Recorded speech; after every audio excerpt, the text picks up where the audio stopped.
na. So ngayon, tayo po ngayon ay nasa mga awit chapter 76. Ayan, maraming salamat po sa ating kapatid na nagbasa. At yan, ang title po ng ating topic ngayon, ang Diyos ang magtatagumpay. Ano po. Pero ayan, meron din tayong title na ipinagkaloob ng Lord sa atin, ng kadakilaan at kapangyarihan ng Diyos. Meron lang po tayong 3 point na po na mapag-uusapan sa oras na to. Ang number 1 po ay ang kadakilaan ng Diyos. Ang pangalawa po naman ay ang kapangyarihan ng Diyos, at ang pangatlo ang paghuhukom ng Diyos. Yan. So atin pong ano lang naman po ito, 12 verses lang naman po. Ayan. Kaya malakas ang loob natin na binigyan tayo ng Lord ng lakas ng loob po na maipahayag ang kanyang banal na mensahe. So ito po yung message ng Lord sa awit 76, kung gaano kadakila po at kapangyarihan ng ating Panginoon. So ayan, makita nga po natin dito na itong awit na ito ay kathapon ni Asaph. Sa panahon ni David, siya yung kasama, no? Siya sa mga maglilikha ng awit, and that time siguro siya yung isa sa mga worship leader, no, na that time ni David. Sabi sa 2 Chronicles 29:30, inuutos ni Haring Ezekias at ng mga pinunong kasama niya sa mga Levita na awitin para kay Yahweh ang mga awit at papuring likha ni Haring David at ng propeta niyang si Asaph. Buong galak silang umawit, papuri, nagpatira pa at sumamba sa Diyos. Yan. Kaya talagang dito sa awit 76, makikita po natin yung isang kapangyarihang pagdedeklara po ng kadakilaan at kapangyarihan ng Diyos, na makikita natin na tayo ay mayroong victorious and glorious God. At ang may akda ng awit na po nagpahayag na kahangahangang gawa ng ating Panginoong Diyos. At sa atin pong pagninilay-nilay, yan sa awit na to, nawa po ay maalala natin yung sovereignty at kadakilaan po ng Panginoon, yung supreme power na authority of God sa buhay ng bawat isa. Ayan, sa unang point po natin, ang kadakilaan ng Diyos sa awit 76 verse 1 to 3. At sabi nga po dito, tunay na si Yahweh kilala sa Juda, sa buong Israel, dakilang talaga. Nasa Jerusalem ang tahanan niya, sa bundok ng Zion doon tumitira. Lahat ng sandata ng mga kaaway, mga panat sundang, baluting sanggalang, doon niya sinirang walang pakundangan. Yan, so makita po natin sa verse 1, no, na pinapakita dito yung presence po at kapangyarihan ng ating Diyos na malapit po na nag-uugnay sa kanyang bayan. Ang tahanan ng Diyos po, no, ay nasa Salem, no, sa Jerusalem, at ang kanyang tabernacle naman ay nasa Zion. This shows that the presence and power of God are closely connected with His people. Yung dwelling place of God ay nasa Jerusalem, and yung tabernacle niya is nasa Zion. And dito makita natin kung paano po na-reveal ng Panginoon yung kanyang presence na po, kung paano maging connected po sa kanyang bayan.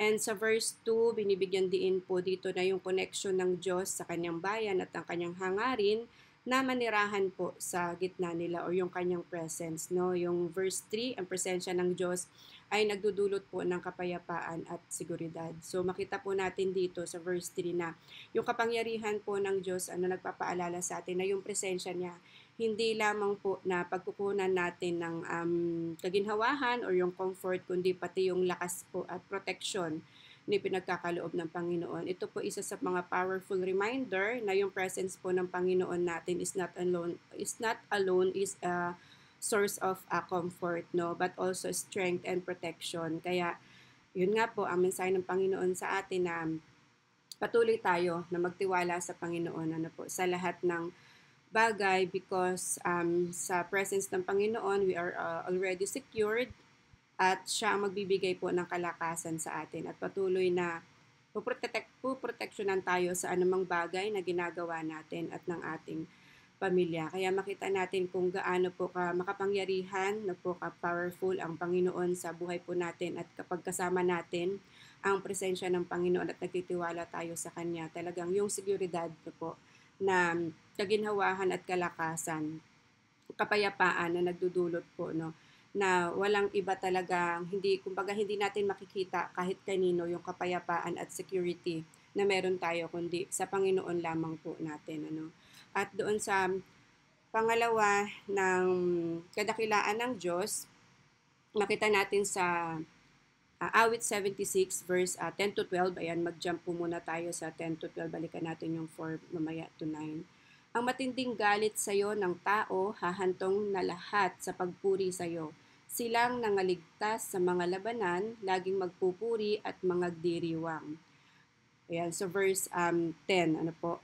At makita natin dito no na kahit na ang galit ng tao ay madadala sa pagpupuri po ng Panginoon. Ipinapakita dito yung soberanya ng Diyos na umaabot kahit sa mga kilos po ng tao na siya ay maaaring gumamit ng kahit na masasamang intention po para sa kanyang mga sariling layunin. Makita natin even the wrath of man will praise God, na yung sovereignty ng God extends even to the actions of men, no, na merong intention ang Lord or mayroong siyang purpose kung bakit minsan tayo po ay nakakaramdam po ng galit minsan kasi 'di ba minsan nako-question natin ang Panginoon, minsan nagkakaroon ng pagkakataon na nako-question sa mga pagsubok na dumarating sa buhay natin. Pero pinapaalam lang ng Panginoon na sa mga pagsubok na dumarating sa atin, ano po, yung kapangyarihan niya ang patuloy po na mangingibabaw sa atin para makita mo na lahat ng katagumpayan na malalabanan mo, ang Diyos dapat ang siyang mapapurihan. Na walang pagsubok ang hindi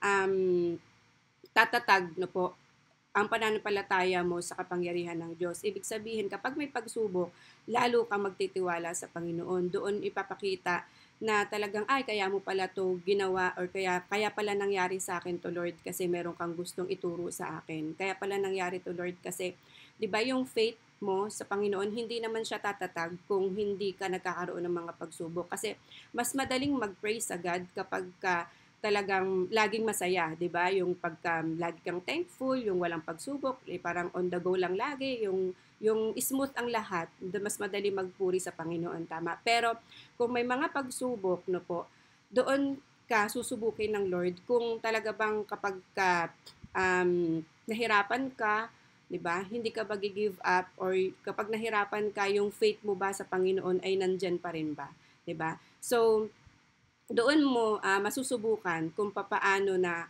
kapag ka na-survive mo yung mga ganong pagsubok na praise the Lord, nakayanan ko kasi talagang doon pa lang makikita mo na kung gaano po kabuti no po at makapangyarihan ng Panginoon sa buhay po natin.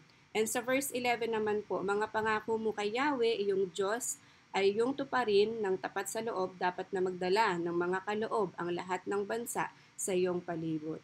Yan. So verse 11 naman po, makita natin na ang Diyos po ay humahatol at nagliligtas. Ano? Binibigyan din po dito na ang papel ng Diyos bilang pinakamataas na hukom at tagapagligtas. At sa Diyos tayo mananagot sa mga bagay na Diyos lamang po talaga ang nakakakita. Diba? Sabi nga, kahit hindi nakikita ng tao, ay gawin ko to kahit hindi wala namang nakakita. Pero merong nakakakita ang Diyos po. Ano?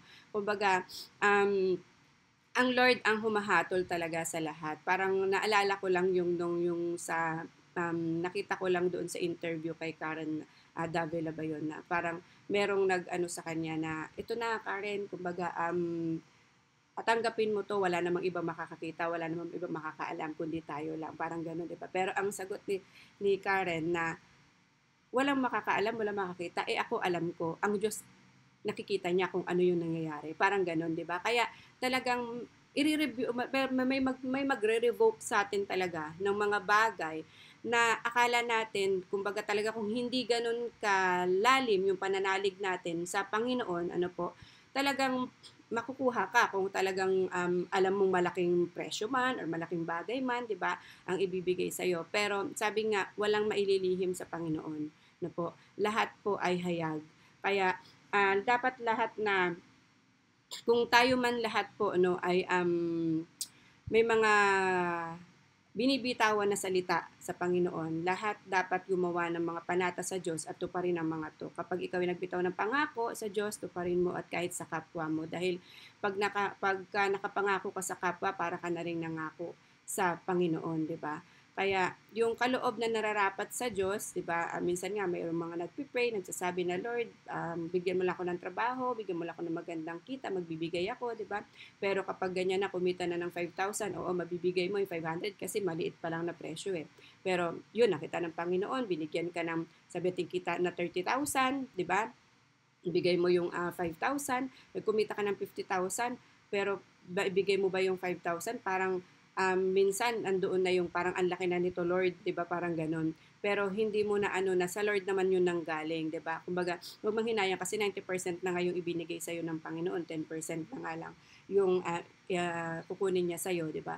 Kumbaga, hindi lang din naman sa mga ganong klaseng kaloob, ano po, meron ding mga kaloob na ipinagkatiwala ng Panginoon sa atin na kailangan lang natin ding i-enhance at kung paano tayo makapag-serve sa Kanya doon sa mga talent and skills na ibinibigay niya sa atin. So dito po nakita natin na hinhikayat tayo na kilalanin yung authority and soberanya ng Panginoon sa ating buhay na sa Diyos po nanggagaling lahat ng meron tayo at lahat ng tagumpay natin sa Diyos po nanggaling. Kaya marapat lamang po na maging tapat tayo sa Panginoon at dahil siya ay tapat sa atin, maibalik natin ang nararapat na para sa Kanya. Kaya kung hindi natin kayang tuparin yung mga salita na po nabibitawan natin sa Kanya, wag na lamang tayo magsalita. Kumbaga, action na lang, di ba? Action speaks louder than voice, sabi nga. So, gawin na lang, wag na magsalita. Kasi mas talagang magkakasala pa sa Panginoon kapag ka nagbitaw ng salita na hindi naman or pangako na hindi naman talaga matutupad. Ano po? Kaya nandoon po yung kadakilaan ng Diyos sa buhay ng bawat isa na talagang pinapaalala sa atin ng Panginoon na ang atin pong Panginoon ay napakadakila sa lahat at siya po ang may authority sa ating buhay. So sa verse 12 naman po, hambog na prinsipe ay binababa, tinatakot niya harimang dakila. So makita po natin dito na ang Diyos po ang pumuputol sa espiritu ng mga prinsipe at kinatatakutan ng mga hari sa lupa. So pinapakita dito na ang kapangyarihan at otoridad ng Diyos sa lahat ng mga pinuno ng tao at ng mga bansa. At makita nga natin dito no po na wala tayong kailangan na maipagmalaki sa Panginoon, anuman po yung posisyon na meron tayo sa ating buhay. Ang sabi nga, lahat ng pangalan ay luluhod sa pangalan ng ating Diyos na buhay, ang ating Panginoong Jesucristo. Kaya wala tayong ibang dapat gawin kundi maging mapagkumbaba ano man yung posisyon natin sa buhay. Kailangan na malaman natin, lalo na yung mga namumuno sa ating bansa. Kailangan na, oo, sila may authority sila sa mga taong nasasakupan nila, pero higit na kailangan na maunawaan natin na mas may authority po ang Panginoon sa buhay natin. Na He is better than anyone else no po, at mas mataas siya kahit kanino man. Na siya yung magpuputol doon sa kasamaan ng mga espiritu ng may kahambugan. Alam natin yung kahambugan, may kayabangan, mapagmataas, di ba? Siya po ang lahat na susupil lahat ng yun. Kasi ang Diyos po natin ay marapat na katakutan po at dahil siya ang pinakamakapangyarihan sa lahat. Kaya ang Lord po ang may authority sa lahat ng mga kayabangan, 'di ba? Lahat ng mga authority na hindi dapat na magyabang sa harap ng Panginoon, ano po? At siya ang lahat dapat na katakutan dito sa lupa, hindi yung mga taong nasa posisyon. Okay?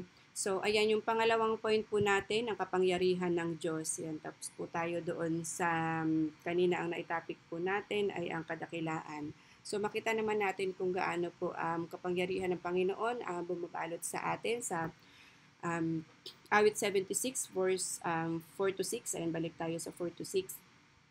O Diyos, dakila ka, ikaw ay maringal, higit pa sa matatag na kabundukan. Walang magawa, matatapang nakawal, binawi ng Diyos ang taglay na samsam. Nahihimbing sila at nakahandusay, mga lakas nila lahat ay pumanaw. Nang ikay magalit, o Diyos ni Jacob, sakay at kabayo'y pawang nangalog mo. So, ayan, makita po natin dito sa verse 4 to 6, na ang kapangyarihan po ng Diyos ay pinakita sa pamagitan ng kanyang mga kahangahangang gawa. Tulad ng pagsira sa mga naliliyab na palaso ng kaaway sa verse 4 to 5, ipinakita po ng ating Panginoon na siya po ay may kakayahan na ipagtanggol po tayo at ang kanyang bayan po laban sa anumang pag-atake. Ang Diyos po ang ating tagapagtanggol sa pamamagitan ng kanyang kapangyarihan, tayo po ay inililigtas sa kamay ng kaaway. Kaya nga ang sabi, ang pagsaway ng Diyos sa mga kabayo at karo, ayan sa verse 6 na nagdulot sa kanila na makatulog, ay nagpapakita ng kanyang otoridad sa lahat ng nilikha. So ang kapangyarihan ng Diyos ay walang katulad po, no? Siya ang pinakamataas na mandirigma. Dapat itong magbigay sa atin ng kumpiyansa na sa kakayahan ng Diyos na tayo ay maprotektahan at iligtas sa anuman pong gawa ng ating mga kaaway, no? Kaya makita natin ang kapangyarihan ng Diyos katulad dito, no, na anuman po yung mga pag-atake na gawin sa atin ng ating mga kaaway, patuloy na magtiwala po tayo sa ating Panginoon na siya po ang poprotekta sa atin, no? Siya ang tagapagtanggol natin at wala na tayong ibang kailangan pa, sabi nga sa Psalms 23:1, no? Siya ang tagapagtanggol natin at wala na tayong ibang kailangan pa. Kumbaga ang Diyos, si Panginoon lamang ay sapat na sa atin. Kaya makita natin dito ang kapangyarihan ng Diyos at authority sa lahat ng mga nilikha, no po, na walang katulad ang Panginoon at siya ang pinakamakapangyarihan, siya lamang po at sa kanya lamang po natin ibibigay yung kumpiyansa or yung confidence natin na siya ang magpoprotekta at ililigtas tayo sa anuman pong gawa ng kaaway. Ayan, sa pangatlo po ang paghuhukom ng Diyos sa awit 76 verse 7 to 9. Ikaw o Yahweh, kinatatakutan, sino ang tatayo sa iyong harapan? Kapag nagalit ka sa mga kinapal, sa iyong paghatol na mula sa langit, ang lahat ng mundo'y takot at tahimik. Nang ika'y tumayot gawin ang paglitis, naligtas ang mga api sa daigdig. Yan. So makita po natin dito sa verse 7 to 9 ang paghuhukom po ng Diyos. Ang kung saan binibigyan din po dito yung kahalagahan po ng paggalang sa Diyos at pamumuhay na may paggalang sa kanyang kapangyarihan at otoridad. At yun nga po, takot sa Diyos sa lahat ng bagay para hindi tayo makagawa ng hindi kaaya-aya sa Panginoon o hindi kaaya-aya sa kanyang paningin. Dahil tulad nga ng sabi natin kanina, ang Diyos po ang nakakakita sa lahat at siya po ang maghuhukom o maglilitis sa kung ano man po na hindi natin nagagawang hindi maganda. Kaya kung tayo po ay may paggalang sa kapangyarihan ng Panginoon at tayo po ay may takot sa Kanya, makakaiwas tayong gumawa ng hindi magandang mga bagay na hindi nakakaaya sa ating Panginoon. Kaya sabi nga dito sa verse 9, ang Diyos ay nagliligtas sa mga inaapi at mapagpakumbaba. Yan, makita natin dito na kailangan natin magkaroon ng humble heart, na pinapakita nito na ang Diyos po ay particular po na nag-aalala sa kapakanan ng mga mahihina o inaapi. Kumbaga, malapit po sa puso ng Panginoon ang mga taong nanghihina or inaapi or yung sabi nating mas malapit sa puso niya kapag nakikita niya ang isang tao ay nahihirapan at may mga taong umaapi kasi ang galit ng Diyos po ay nakalaan para sa mga masasama. Yan, kaya ito po ay nagsisilbing babala sa mga magtatangkang tumutol sa Diyos o saktan ang kanyang bayan. Kaya doon pa lang makita na natin na sa verse 9 na ikay tumayot gawin ang paglilitis na ligtas ang mga api sa daigdig. Makita natin dito sa verse 9 na ang Diyos po ay yung galit ng Diyos nakalaan para sa masasama. Kaya ito po magsisilbi na babala doon sa mga against or tumututol sa gusto ng Panginoon at yung mga taong nananakit sa kapwa or sa kanyang bayan. Makita natin na ang Panginoon po ay talagang siya ang poprotekta sa atin, siya ang magliligtas. Kaya marapat lamang po na tayo po ay magpakumbaba sa ating Panginoon, at maging mabuti po tayo sa kapwa. Huwag tayo mang-api, di ba? Para hindi tayo ang parusahan ng Panginoon. Kaya patuloy na ipanalangin po natin yung mga taong patuloy na gumagawa ng kasamaan kasi nga 'di ba sabi nga sa verse 9 ang galit ng Diyos po ay nakalaan para sa mga masasama at ang kanyang puso ay nakalaan po para sa mga taong inaapi at mapagpakumbaba.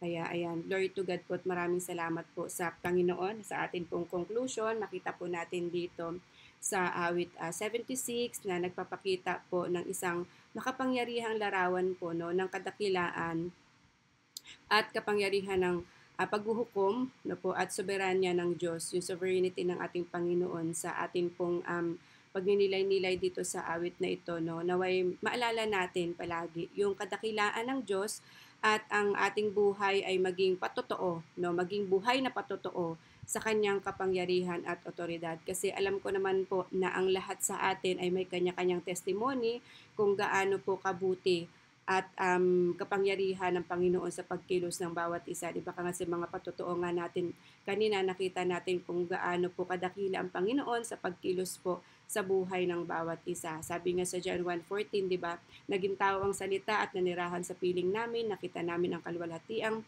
tunay na kanya bilang kaisa-isang anak ng Ama. Siya ay puspos ng kagandahang loob at katotohanan. Kaya makita natin no po na sa ating mga application, kilalanin natin yung kadakilaan at kapangyarihan ng Diyos sa ating buhay. Kahit anuman po mga pagsubok ang maranasan po natin, nandyan po ang Panginoon at hindi niya tayo pababayaan. At ang kadakilaan po niya sa buhay ng bawat isa ay hindi po mawawala, basta palagi lang po natin siyang i-acknowledge, no, sa lahat ng mga ginagawa natin sa ating buhay. At patuloy po na magtiwala tayo, no, sa kanyang paghuhukom at sa kanyang sovereignty, no, at para makaiwas po tayo doon sa mga judgment, ano, patuloy tayong kumilos sa mga bagay na hindi po kaya-aya sa Panginoon, wag po nating gawin, no. Patuloy tayong na magtiwala sa kanya at sa kanyang soberanya.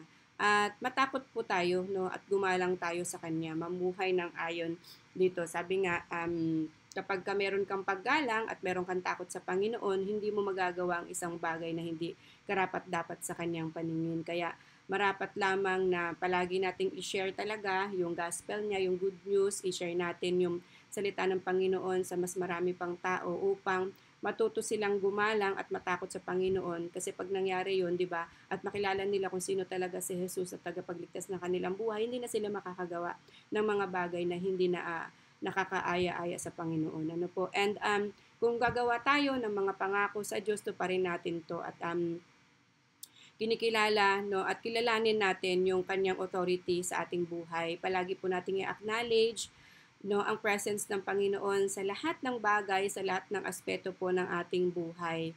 Dahil sabi nga, we are nothing without God. At kung ano pong meron tayo ngayon, galing po ito sa Panginoon. At kung tayo po ay magbibitaw ng salita, tuparin po natin. Dahil po ang Panginoon po ay napakatapat po sa atin. At wala pa po siyang mga pangako sa atin na hindi natupad. Kaya marapat lamang po na maging tapat tayo sa Kanya, no po, dahil siya po ay taging tapat sa atin. Kaya yan, ang kadakilaan po, no, at kapangyarihan ng Diyos ang siyang magtatagumpay po sa ating mga buhay araw-araw, at patuloy po natin na ang presensya ng Panginoon ay palagi pong sa ating buhay. Siya ang manguna, siya ang lagi talagang pumagitna para sa lahat ng mga gagawin natin ay hindi po tayo patuloy na magkasala sa Panginoon. Kaya maraming salamat sa Panginoon sa kadakilaan po at kapangyarihan ng Diyos na siyang pong magpapatagumpay sa buhay ng bawat isa, na alam ko po ang bawat isa po ay talagang nandyan po ang kapangyarihan ng Panginoon, no, saan man sulok ng ating mga bahay, ayan, sa ating mga buhay, palagi po ang salita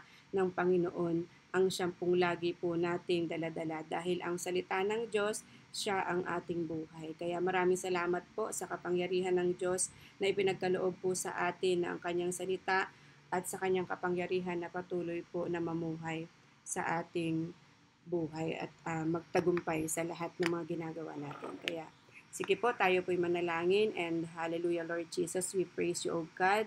At maraming salamat, Lord, sa mensaheng ipinagkaloob mo po, Panginoon, sa amin sa oras na to, Lord, kung gaano ka po pinakamakapangyarihan sa lahat, yung sovereignty mo, Lord God, at yung kadakilaan mo, Panginoon, kung gaano ka ka-victorious and glorious, God, Panginoon, sa buhay namin. Maraming salamat, Lord. Patuloy nga po, Panginoon, na kumilos ka sa buhay ng bawat isa, Panginoon, na ito po ay maisabuhay namin, Lord, at hindi namin makalimutan. Itatak mo po sa pinakamatabang parte ng puso namin, Lord, yung kadakilaan at kapangyarihan mo, Panginoon, ang siyang magpapatagumpay sa amin dito sa lupa. Ganon din po sa iyong kaharian, Panginoon. Kaya maraming salamat, Lord, na palagi kaming maging aware sa paghuhukom mo, Panginoon, sa paglilitis mo, Lord God, upang kami ay hindi makagawa ng kasamaan na hindi nakakaaya-aya sa iyong harapan, Panginoon. Kaya we praise, Panginoon, we praise you sa buhay po ng bawat isa na narito, Lord God. At alam ko, Panginoon, ang presensya mo at ang banal na Espiritu ang siyang patuloy po na nangusap sa kanila, Lord God, sa banal na mensahe na naibaba mo sa umagang ito, Panginoon. Lahat po ng kapurihan, Panginoon, at pasasalamat ay ibinabalik po namin sa tanging pangalan ng iyong anak na si Jesus, in the name of the Father, and of the Son, and of the Holy Spirit. Amen and amen. Ayan, ibalik po natin ang papuri sa ating Panginoon. Glory to God po. Amen. Maraming pong salamat sa buhay po, Sister Annalyn, at patuloy po kayo pagpalain ng